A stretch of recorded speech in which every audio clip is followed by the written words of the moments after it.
भाई लोग नमस्कार। जी हाँ दोस्तों, आज की वीडियो में आप लोग जानेंगे सुपरस्टार खेसारी लाल यादव जी के आने वाले गाने के बारे में। तो जी हाँ दोस्तों, आप लोग को बताना चाहूँगा खेसारी लाल यादव जी के काफ़ी ब्लास्ट लेवल के गाना आप लोग के बीच में कल रिलीज़ होने वाला है, जिस गाने का नाम है पलंग सागवान के। इस गाने को गाए आप लोग का चहेता ग्लोबल स्टार खेसारी लाल यादव जी, उनका साथ दिए फीमेल सिंगर इंदु सोनाली जी। दोस्तों बता दूँ, इस गाने को लिखे हैं जी हाँ दोस्तों सुमित सिंह चंद्रवंशी जी ने, और म्यूजिक से सजाया है छोटे बाबा जी ने। जी हाँ दोस्तों, आप लोग को छोटे बाबा का म्यूजिक के बारे में तो पता ही होगा, रातें दिया बुता के पिया क्या क्या क्या, बहुत सारे हिट गाने दे चुके हैं छोटे बाबा।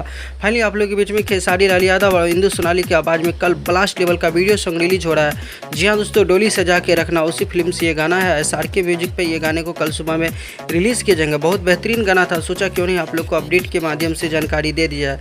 इसी तरह का अपडेट पाना चाहते हैं तो गाइस चैनल को सब्सक्राइब करके रख लीजिए, वीडियो को एक लाइक कीजिए, क्योंकि खेसारी लाल यादव जी से जुड़ी हर खबर सबसे पहले देखने के लिए हमारे चैनल पर एक से एक अपडेट लेके आते रहते हो। तो गाइस लास्ट अपडेट के लिए तैयार रहिएगा, 9:30 बजे आ रहा है। मिलते हैं नए वीडियो के साथ, तब तक के लिए bye bye, take care, love you all and देखते रहिएगा भोजपुरी चिप। धन्यवाद।